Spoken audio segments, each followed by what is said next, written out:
Hello students, in this video we will discuss about class 12 NCERT chapter number 3 current electricity, and today's topic is dependence of resistance on dimensions. Before starting this lecture, we will revise about last 4 lectures. In first lecture we had discussed about electric current and basics of this chapter. Ready? And we had discussed about one equation of electric current I is equal to Q by T. And then second lecture we had derived the equation of current density, J is equal to I by A. In third lecture we had discussed about Ohm's law and the equation was V is equal to I R, right? And in last lecture, means in fourth lecture, we had discussed about limitations of Ohm's law. Now in today's lecture we will discuss dependence of resistance on dimensions. तो पहला भाई આપણે question સમજી લઈ. Ready? એટલે તમને ખ્યાલ આવે કે આની અંદર આપણે શું ભણવાના છીએ. રેડી? તો ભાઈ અહીંયા આપણે સ્ટડી કરશું કે જે રેઝિસ્ટન્સ છે એ ડાયમેન્શન્સ ઉપર કઈ રીતે ડિપેન્ડ કરે છે. હું તમને આની આગળ હિસ્ટ્રી કહી દઉં. લાસ્ટ લેક્ચરમાં આપણે લોકોએ V is equal two IR ready જે ઇક્વેશન ભણ્યા હતા એ ઓહમને શું કર્યું ભાઈ, એને ઇન્વેન્ટ કર્યું, એનું રિસર્ચ કર્યું. પછી એની ક્યુરિયોસિટી હજી ઇન્ક્રીઝ થઈ એટલે એને એમ થયું કે ભાઈ આપણે હવે એવી ટ્રાય કરી કે ભાઈ વાયર છે એની લેન્થને હું ઇન્ક્રીઝ કરું ઓર એની લેન્થને હું ડિક્રીઝ કરું. રેડી? અથવા તો જે વાયર છે એનો ક્રોસ સેક્શન એરિયા એટલે કે એની width, ready, or you can say diameter, કે ભાઈ આપણે એની ચેન્જ કરી તો શું થાય છે, એના કરંટ, વોલ્ટેજ કે એના જે રેઝિસ્ટન્સ છે એમાં શું ઇફેક્ટ પડે છે, ખ્યાલ આવે છે. એના માટે એને શું કર્યા, નવા નવા એક્સપેરિમેન્ટ કર્યા. તો આપણે એની વાત કરવાની છે કે ભાઈ રેઝિસ્ટન્સ છે, રેઝિસ્ટન્સ વાયરનો એ જે વાયર છે એના ડાયમેન્શન્સ ઉપર કઈ રીતે ડિપેન્ડ કરે છે. રેડી? તો અત્યારે જે આપણે વાત કરશું ભાઈ એ એક્સપેરિમેન્ટલ રિઝલ્ટ છે, ખાસ યાદ રાખજો એક્સપેરિમેન્ટ રિઝલ્ટ. રેડી? કઈ રીતે કામ કરે છે બધી ટેકનિક હું તમને આપીશ કે ભાઈ કઈ રીતે તમે યાદ રાખશો. તો આપણે સ્ટાર્ટ કરી. First of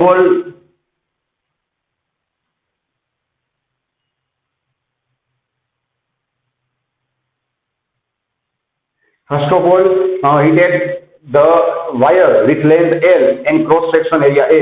Right? In this case, you will get equation of Ohm's law. V is equal to IR. V is equal to IR. Right?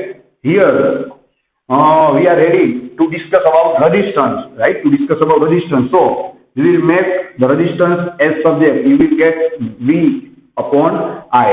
Ready? So you have to focus only on this equation in this lecture. R is equal to V by I. Ready? Now we will draw our smart chart. Ready? To understand this topic very easily. Okay?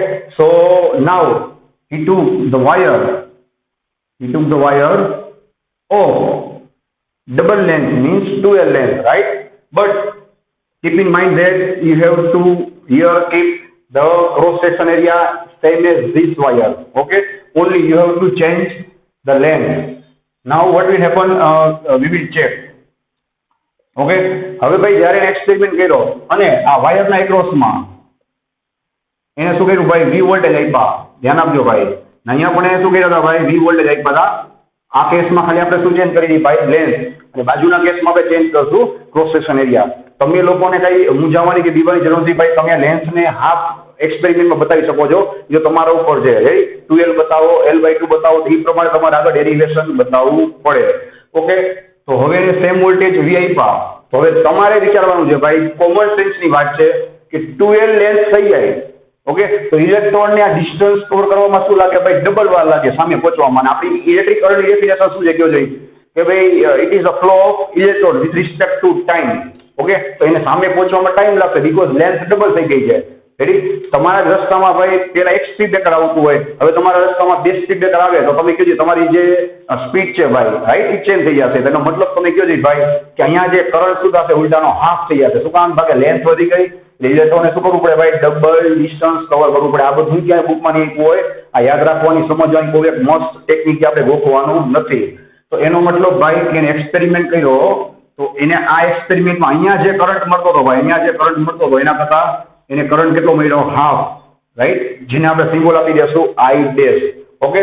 હવે આપણે આ equation લગાડી અને check કરી કે ભાઈ રેઝિસ્ટન્સમાં શું થાય છે. R dash is equal to you can see V upon I dash, because I dash change થાય છે. રેડી? V તો આપણે બધા કેસમાં શું રાખવાના છે ભાઈ, સેમ. તો હવે શું કરશું ભાઈ, આ જે I ડેશ છે એની વેલ્યુ એપ્લાય કરશું. શું મળશે તમને?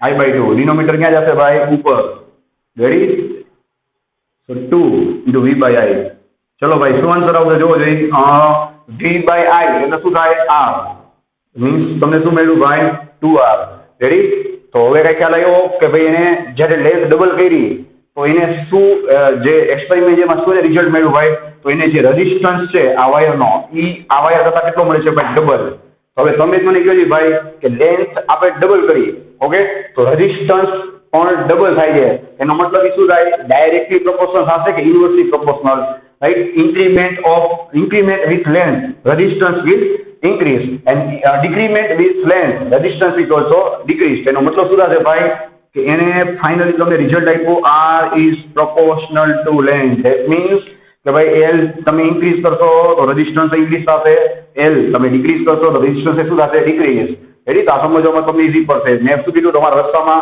સ્પીડ બ્રેકર વધારે આવશે ઓકે તો રેઝિસ્ટન્સ શું થયું ભાઈ ઇન્ક્રીઝ થશે અને તમારા રસ્તામાં સ્પીડ બ્રેકર ઓછા આવશે તો રેઝિસ્ટન્સ શું થયું ડિક્રીઝ થયું તો ચલો ભાઈ એક રિલેશન તો મળી ગયો હવે R is proportional or R is directly proportional to L હવે એને વધારે ક્યુરિયોસિટી લાગી હવે એને એમ થયું ભાઈ હવે આપણે કામ કરી લેન્થ સેમ રાખી બટ ક્રોસ સેક્શન એરિયાને આપણે ચેન્જ કરી તો શું થાય છે તો નેક્સ્ટ ફિગરમાં આપણે શું કરશું ભાઈ કે લેન્થ સેમ રાખશું રેડી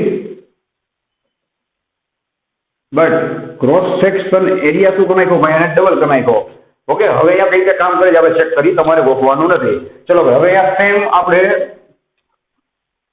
V વોલ્ટેજ આપશું બરાબર હવે તમે જ કહો છો ભાઈ કે આમાં કરંટ શું થશે હાફ થશે કે ડબલ થશે જોને કઈ રીતે સમજાવી એક મસ્ત ટેકનિક આપું છું તમે અહીંયાથી કરંટ પાસ થાય હવે તમે ચેક કરો ભાઈ આ કેસ કરતા આનો ક્રોસ સેક્શન ડબલ છે એટલે નંબર ઓફ ચાર્જીસ શું થશે ભાઈ આના કરતા આમાં ડબલ હશે બાકી આ કેસ અને આ કેસમાં એને ડિસ્ટન્સ તો સેમ કરવાનું છે હું જે વાત કરું છું એનું 50% તો તમારી બુકમાં એક્સપ્લેન કરેલું નથી તો તમને મારી ટેકનિકથી તમને સમજાવું છું ખાસ ધ્યાન આપજો રેડી બેયમાં ઇલેક્ટ્રોનને લેન્થ તો સેમ જ કવર કરવાની છે બટ આના કરતા અહીંયા ક્રોસ સેક્શન ડબલ છે જુઓ નંબર ઓફ ઇલેક્ટ્રોન્સ અહીંયા શું હશે ભાઈ ડબલ હશે અને નંબર ઓફ ઇલેક્ટ્રોન્સ ડબલ હોય તો I is equal to Q/T same ટાઈમમાં આ કેસ કરતા આ કેસમાં નંબર ઓફ ઇલેક્ટ્રોન શું કરશે ભાઈ ડિસ્ટન્સ છે એ તો સેમ જ કવર કરશે પણ નંબર ઓફ ઇલેક્ટ્રોન્સ કેવા હશે ભાઈ ડબલ હશે એનો મતલબ કે આ કેસમાં તમને જે કરંટ મળશે ભાઈ ઈ આજે આપણો ઓરિજિનલ કેસ છે એના કરતા ડબલ મળશે ઓકે હવે સેમ આપણે ઇક્વેશન એપ્લાય કરશું R dash is equal to V upon I dash ready and here you will get the current to I okay ચલો ભાઈ હવે જોજો V/I is equal to શું થશે R રાઈટ અને 2 ક્યાં છે ભાઈ ડિનોમિનેટરમાં છે so you will get R/2 શું આવી ગયું ચેક કરો ભાઈ કે જો ક્રોસ સેક્શન એરિયા ડબલ હોય રેડી તો શું થાય છે ભાઈ રેઝિસ્ટન્સ હાફ મળે છે એનો મતલબ શું થયો કે તમે એરિયાને ઇન્ક્રીઝ કરશો તો રેઝિસ્ટન્સ ડિક્રીઝ થશે એરિયા તમે શું કરશો ભાઈ ડિક્રીઝ કરશો તો રેઝિસ્ટન્સ ઇન્ક્રીઝ થશે એનો મતલબ R is inversely proportional to area okay R is inversely proportional to area આ થઈ ગયા બે result okay here we will note as equation number 1 here we will note as equation number 2 now you have to combine both this equation you have to combine ready you have to combine equation number 1 and equation number 2 okay so you will get R is proportional to L/A R is proportional to L/A હવે ભાઈ every time આપણે જે વાત કરી ફિઝિક્સમાં કે ભાઈ પ્રોપોર્શનલની sign તમે remove કરશો તો તમારે એક કોન્સ્ટન્ટ એપ્લાય કરવો પડશે અહીંયા તમે કોન્સ્ટન્ટ એપ્લાય કરશો રો રેડી ન્યૂ ક્વોન્ટિટી તમે લોકો ઇન્ટ્રોડ્યુસ કરો છો રો L/A અહીંયા યાદ છે મેં તમને 11th સ્ટાન્ડર્ડની અંદર ચેપ્ટર નંબર 11 માં મેં તમને બે શોર્ટકટ આપી યાદ છે મેં તમને કમ્પેરિઝન ત્યારે પકડાવેલી છે આપણે રાવણની લંકાવાળી શોર્ટકટ જોઈ હતી હીટ માટે યાદ હોય તો ને સેમ કન્સેપ્ટ આપણે અહીંયા લાગુ પડે છે મેં તમને શોર્ટકટ આપી છે રો લા right here we will write our shortcut rho la you can check rho la means L upon A યાદ છે તો હવે આપણે કહેશું ભાઈ where rho is equal to resistivity right હજી એક વાત કહી દઉં ભાઈ રેઝિસ્ટિવિટી વિશે આપણે રેઝિસ્ટિવિટી કન્ડક્ટિવિટી રેઝિસ્ટન્સ અને કન્ડક્ટન્સ આના વિશે નેક્સ્ટ વિડીયોમાં આપણે ખૂબ જ ડિટેલમાં વાત કરવાના છે એટલે અત્યારે આપણે એનો ખાલી યુનિટ ડિસ્કસ કરશું અને નેક્સ્ટ વિડીયો તમે ખાસ જોજો એમાં હું આખું સ્પેશિયલ આપણે એનો વિડીયો જ બનાવશું જેથી શું છે કે તમારે બધું કન્ફ્યુઝન ના રહે ને આપણે સેપરેટ રાખશું. તો ચલો ભાઈ આનો યુનિટ આપણે ચેક કરીએ. Okay, unit of resistance is ohm, right. We have to derive unit of rho. Okay, તો રો ને તમે એઝ ઇટ ઇઝ રાખશો ભાઈ. Unit of length is metre and area is meter square. So what will happen? Meter will cut row upon you will get meter. અને metre ને જવા દેશો ભાઈ અધર સાઈડ. તમને મળશે રો નો unit ohm into metre. Ready? તો resistivity નો યુનિટ શું મળશે ભાઈ? Ohm into metre. ઓકે, તો આ ઇક્વેશન થઈ ગયું આપણું. R is equal to rho L by a. યાદ રાખજો હજી 2 થી 3 વિડીયો મિનિમમ આપણે આ ઇક્વેશન ઉપર ડિટેલમાં એમસીક્યુ સોલ્વ કરવાના છે જે તમારે એક બુકમાં આપેલા હોય. તો અલગ અલગ અંદાજમાં અલગ અલગ ટેકનિકથી આપણે સોલ્વ કરશું. તો ઇક્વેશન ખાસ ધ્યાન રાખજો. R is equal to rho L by A. Okay, હવે આપણે આગળ વધીએ. ઓકે, નેક્સ્ટ અહીંયા હું તમને એક બહુ મસ્તી શોર્ટકટ અને એક આપણે એક સ્માર્ટ ચાર્ટ બહુ મસ્ત ડ્રો કરી હતી કે ભાઈ રેઝિસ્ટન્સ છે ભાઈ, રેઝિસ્ટન્સ એ રાઈટ એ કેટલી વસ્તુ પર ડિપેન્ડ કરે છે. મીન્સ factors affecting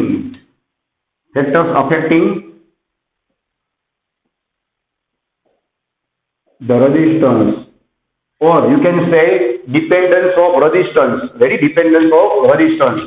તો ખાસ ધ્યાન રાખજો. હું તમને એક શોર્ટકટ આપીશ. Ready? Here our resistance will depend on 4 quantities. Right? First of all, you have to write our equation rho L by A. Ready? So resistance will depend on length of the conductor. First of all, it will depend on length of the conductor. Okay. Second, you know, here you can see length of the conductor. Then cross section area, or you can say, ready, cross sectional area of conductor. Okay, that will be A. Third thing, it will depend on material. It will depend on material. તો ભાઈ material change થશે તો obvious વાત છે ભાઈ કે resistivity change થશે. Copper અને એલ્યુમિનિયમ બેની રેઝિસ્ટિવિટી કોઈ સેમ હશે નહીં હોય. એટલે રેઝિસ્ટિવિટી ચેન્જ થાય તો ઓબ્વિયસ વાત છે ભાઈ તેના રેઝિસ્ટન્સ શું થઈ જાય? Change. And last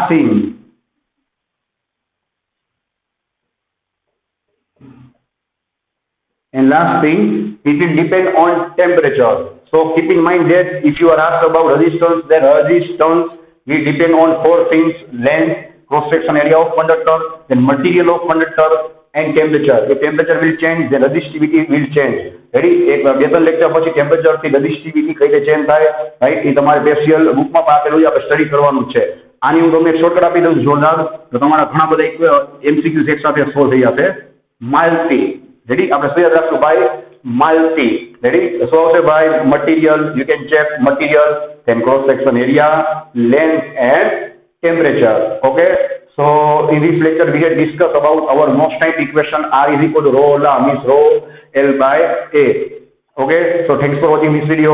Take care of yourself and see you soon in the next lecture.